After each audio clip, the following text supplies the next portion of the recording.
Hey everyone, YouTube, how you guys doing? Wanted to show you my latest Kaz sword. It's a name that my son gave the sword design.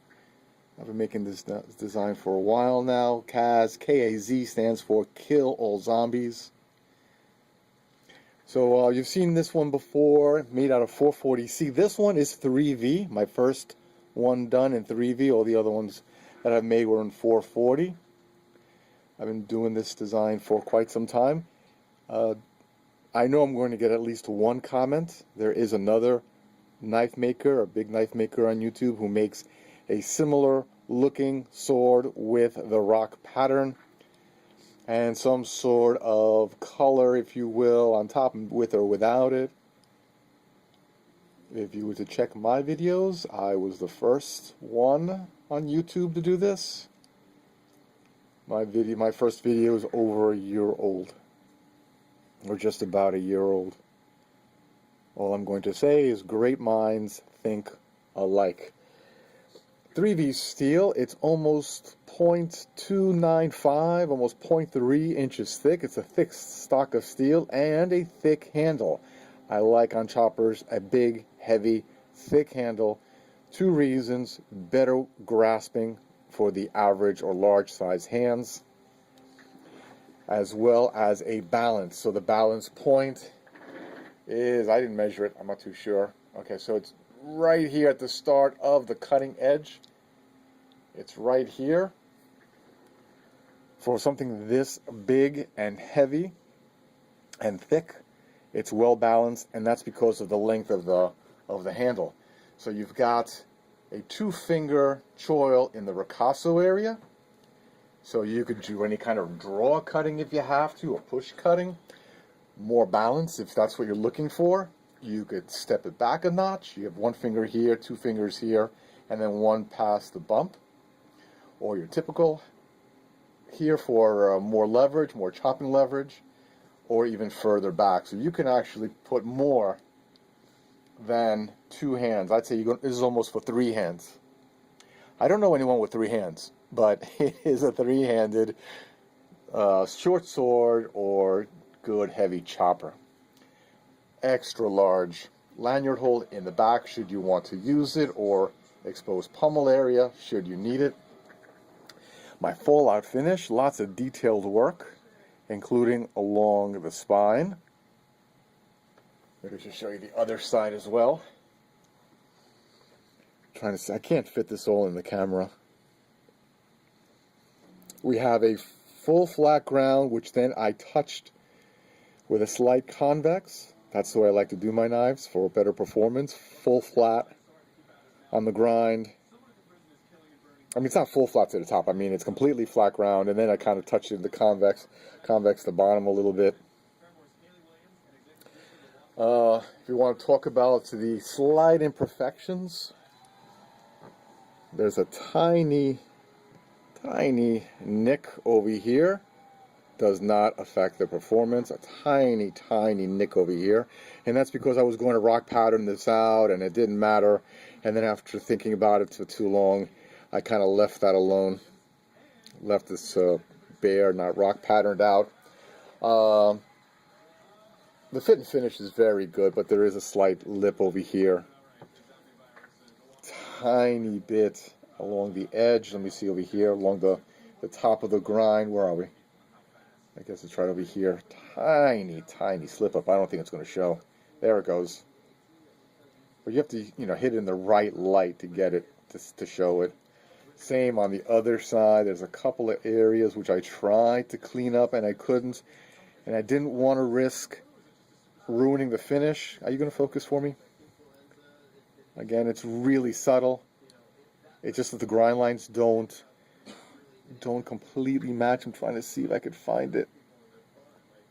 It's there, believe it. But these are just cosmetic issues. Overall, I love this design. The rock pattern. You can beat on it. You could, put some wear on it. It's only going to make it look cooler. It's acid etched.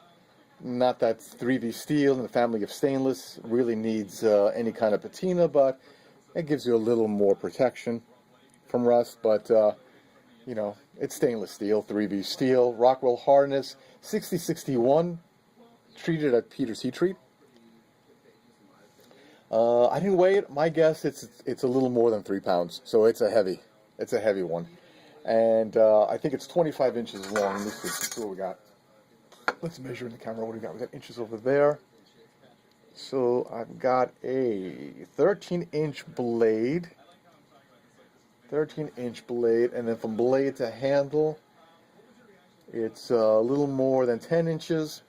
So it's a little more than 23 inches long. Thick, heavy, long, heavy duty. Is she sharp? Well, let's see. Let's see how sharp we can get something almost 0.3 inches thick. Let's see how sharp we can get. Hopefully we're in camera. Let's try that again. Sorry about that, guys. Kind of an awkward angle to be in.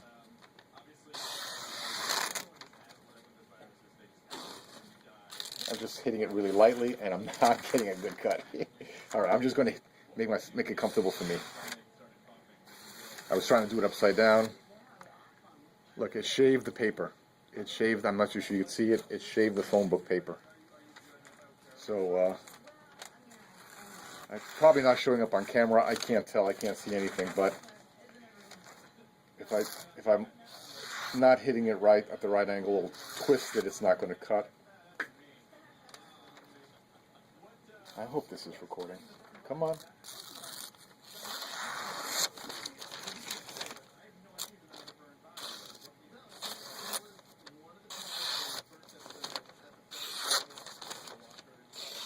I mean, I'm ever so lightly, and the paper's not well supported, so it's kind of like folding away.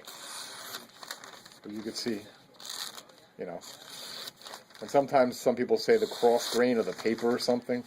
I'm cutting it, you know, turning the paper around in circles, and it's cutting from all angles. Okay, I'm literally like upside down now, just so you guys can see. Try to see if I can push straight down on the paper. I don't see people cutting paper this way. Putting pressure right on the paper to see. So you can see ever so lightly, ever so slight pressure, and it's cutting the paper. Okay.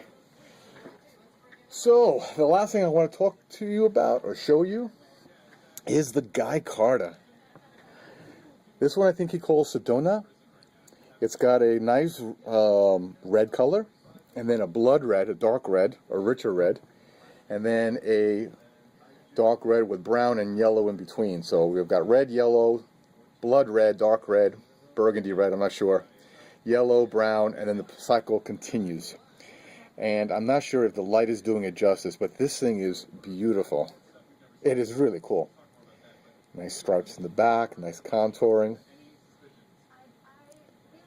Okay, so we got the rounded here, got the rounded here, slightly rounded here. It's very comfortable, you know.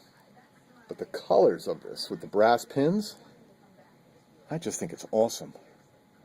And I'm not too sure how this light is working, so I'm going to turn off this light. Let's see if this, trying to find the right light for it. Alright guys, so let me know what you think. This guy is going to be up for sale. The price will be down below. Once I figure out what kind of price. I have to make a sheath for it. Haven't made one yet. I figure I'll let the buyer decide what kind of sheath. Whether it's leather or a Kydex, and we can talk about the additional cost for the sheath.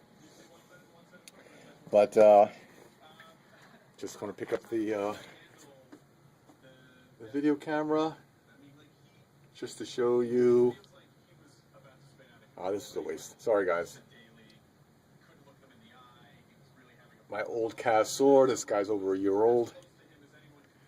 And what do you guys think of the knife display? Now we're off subject.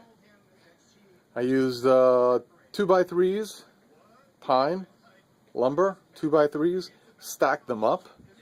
They've got a 1/4 inch overlap. Just turn it around over here so you can see the side of it.